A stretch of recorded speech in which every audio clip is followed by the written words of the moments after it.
ఆ విషయాలను అన్నిటిని కూడా తొక్కిపెట్టి ముందుకు తీసుకురాలి. 1931 తర్వాత మళ్ళీ మా ప్రభుత్వమే, యూపీఏ ప్రభుత్వమే, శ్రీమతి సోనియా గాంధీ గారు చైర్పర్సన్గా ఉన్న యూపీఏ 2లో 2011లో ఆనాడు ఈ పూర్తి వివరాలను కేంద్ర ప్రభుత్వమే చేపట్టింది అధ్యక్ష. ఆ నివేదికలను బయట పెట్టకుండా తర్వాత వచ్చిన నరేంద్ర మోడీ గారి ప్రభుత్వం అడ్డుకున్నది. 10 సంవత్సరాలు ఆ ప్రభుత్వం అడ్డుకున్నది. 10 సంవత్సరాలు గత ప్రభుత్వం సమగ్ర కుటుంబ సర్వే చేసి వివరాలు బయట పెట్టకుండా ఈరోజు ఆ వివరాలను కూడా దాచిపెట్టారు. అందుకే ఈరోజు మేము స్పష్టంగా, ఎందుకంటే 1% ఉన్నోళ్లకు డెఫినెట్గా బాధ ఉంటుంది. ఎందుకంటే మేము 1% రాష్ట్రాన్ని అంతా మా చేతుల్నే గుప్పిట్లో పెట్టుకున్నాం. ఈరోజు లెక్కలన్నీ బయటకు వస్తే 50% ఉన్నోళ్ళకి ఎక్కడ మనం రాజ్యాధికారంలో భాగం ఇవ్వాల్సి వస్తుందన్న ఆలోచనతోటి కొంతమందికి బాధ ఉండొచ్చు అధ్యక్ష. నేను ఆ వివరాల జోలికి వెళ్ళదలుచుకోలేదు. ఇప్పటికైనా ప్రధాన ప్రతిపక్ష నాయకుడు వారు వచ్చి, ఒకవేళ వారు రాకపోయినా వారిని ఎవరినైతే చేయాలనుకున్నారో వారు మాట్లాడకుండా పక్క నుంచి నకలు చిట్టీలు అందించి పెద్దలు కడియం శ్రీహరి గారిని కూడా తప్పుదో పట్టించే ప్రయత్నం చేస్తారు. ఎందుకంటే పాపం వారి కడియం శ్రీహరి గారి చిత్తశుద్ధి పట్ల మాకు ఎలాంటి అనుమానం లేదు. నేను పదే చెప్పినా, ఇప్పుడు కూడా ఆన్ రికార్డులో చెప్తున్నా. కాకపోతే సావాస దోషం అంటారు కదా, కొంతమంది పక్కలో కూర్చొని వారిని కూడా తప్పుదోవలో నడిపించే ప్రయత్నం చేస్తుండ్రు.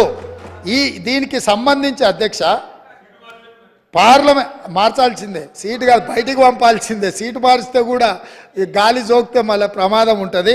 నేను స్పష్టంగా నేనే క్వశ్చన్ వేసిన అధ్యక్ష. 21/12/2021లోనే పార్లమెంట్లో నేను ప్రశ్న వేసిన, ఆ ప్రశ్నకు సంబంధించిన రిప్లై కూడా ఉంది. తారక రామారావు గారికి ఇది పంపుతా, ఎందుకంటే వారికి ఏమైనా అనుమానాలు ఏమైనా ఉన్నాయో నా ప్రశ్నకి ఇచ్చిన జవాబు డీటెయిల్గా ఇక్కడ ఉన్నది. వీటన్నిటిని పరిగణలోకి తీసుకొనే ఈరోజు మా ప్రభుత్వం ఒక మంచి ప్రయత్నం చేస్తుంది. ఎక్కడో ఒక దగ్గర దీనికి పునాది పడాలి. ఆనాడు రాజ్యాంగం రాసుకున్నప్పుడే కాంగ్రెస్ పార్టీ ఎస్సీ ఎస్టీలకు రాజ్యాంగపరమైన రక్షణ కల్పించి రిజర్వేషన్లు ఇచ్చిండ్రు. కాబట్టే ఈరోజు 19 మంది ఎస్సీలు 12 మంది ఎస్టీలు సభ్యులై చట్టసభలకు వచ్చారు. 5 మంది, 3 ఎంపీలు, 3 ఎస్సీలు, 2 ఎస్టీలు ఎంపీలై ఈ రాష్ట్రం నుంచి పార్లమెంట్లోకి వెళ్తున్నారు. ఇవన్నీ కూడా కాంగ్రెస్ పార్టీ ప్రజల యొక్క అవసరాలను అన్నిటినీ దృష్టిలో పెట్టుకొని వాళ్ళు అడగకంటే ముందే వాళ్ళ అవసరాలు తీర్చాలన్న ఆలోచన మాకుంది. రాజేందర్ సచార్ కమిటీ వేయడం ద్వారా మైనారిటీ వర్గాలకు ఏ విధంగా మేము మద్దతు ఇవ్వాలనో ఆ విధంగా మద్దతు ఇవ్వడమే కాకుండా కాంగ్రెస్ పార్టీ అధికారంలో ఉన్నప్పుడు మైనారిటీలకు 4% రిజర్వేషన్ ఇచ్చి విద్యా ఉపాధి అవకాశాలలో వాళ్ళని ఆదుకోవడానికి, ఉద్యోగ అవకాశాలలో మైనారిటీలకు 4% రిజర్వేషన్లు ఇచ్చిన చరిత్ర మాది. ఇక ఈరోజు మేనిఫెస్టో, ఎన్నికలు, హామీలు ఒకవేళ చర్చ చేయాలనుకుంటే తమరి అనుమతితోటి మళ్ళొకసారి ప్రత్యేకంగా చర్చ పెడదాం. మళ్ళీ వచ్చే సమావేశాలలో కానీ మీరు ఏదైనా ప్రత్యేకంగా సమావేశాలు ఇచ్చినా 2014-2018 ఎన్నికలలో మీ ఎన్నికల మేనిఫెస్టోలో ఏమేమి పెట్టిండ్రు, ఏమేమి అమలు చేసిరు, 2023 ఎన్నికలలో మా మేనిఫెస్టోలో ఏం పెట్టినాం, ఈ 70 రోజుల్లో మేము ఏం అమలు చేసినాం, భవిష్యత్తులో ఏం అమలు చేయబోతున్నామో మేనిఫెస్టోల మీదనే ఓ ప్రత్యేకమైన చర్చ పెడతాం. మాకు ఎలాంటి అభ్యంతరం లేదు. ఒకవేళ మీరు ముందుకు వస్తే మీ సభాపక్ష నాయకుడిని మీ నాయకుడిని అడిగి వారి అనుమతి తీసుకొని రాండి. ఎందుకంటే మళ్ళీ మేము ఇక్కడ పెట్టినాక వారు వద్దన్నారు అనుకో, మీరు అందరు మళ్ళీ సభలో లేకుండా బయటకు వెళ్తారు. కాబట్టి ఇప్పటికైనా పెద్దలు శ్రీహరి గారిని, మీకు ఎలాంటి అనుమానం అక్కర్లేదు, మీ అనుభవాన్ని ఉపయోగించి ఈ ప్రభుత్వానికి మీరేమైనా సూచన చేస్తా అంటే,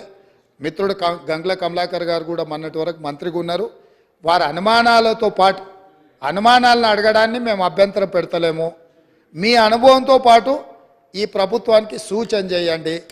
నా వైపు నుంచి సభాపక్ష నాయకుడిగా మా చిత్తశుద్ధిని మీరు ఎలాంటి శంకించాల్సిన అవసరం లేదు. స్వయంగా మేము ప్రభుత్వం ఏర్పడ్డ ఎంబడే మంత్రివర్గంలో మేము తీర్మానం చేసినాం, నెల తిరగకంటే ముందే. ఈరోజు సభలో కూడా మేము ప్రవేశపెట్టినాం, మీరు అడగలే, మేమే ముందుకు వచ్చినాం. అంటే ఇక్కడ ఈ మంత్రివర్గ తీర్మానం కానీ సభలో ప్రవేశపెట్టిన తీర్మానం కానీ ఇవన్నీ స్వయంగా మేము ముందుకు వచ్చి చేస్తున్నాము. భవిష్యత్తులో కూడా ఈ మొత్తం సమాచార సేకరణ తర్వాత అది లోకల్ బాడీ రిజర్వేషన్ కావచ్చు, చట్టసభలలో మన జరిగిన ఉమెన్ రిజర్వేషన్లో కూడా ఉపకులాల యొక్క రిజర్వేషన్లు ఏ విధంగా ఉండాలనో కూడా మా పార్టీ పార్లమెంట్లో కూడా ఆ విషయంలో మాట్లాడిన సంగతి మీకు తెలుసు. ఈరోజు ఇక్కడ మేం చెప్తున్నది విస్పష్టంగా ఈ తీర్మానము ప్రధానంగా బలహీన వర్గాలను బలోపేతం చేయడమే మా ఉద్దేశము.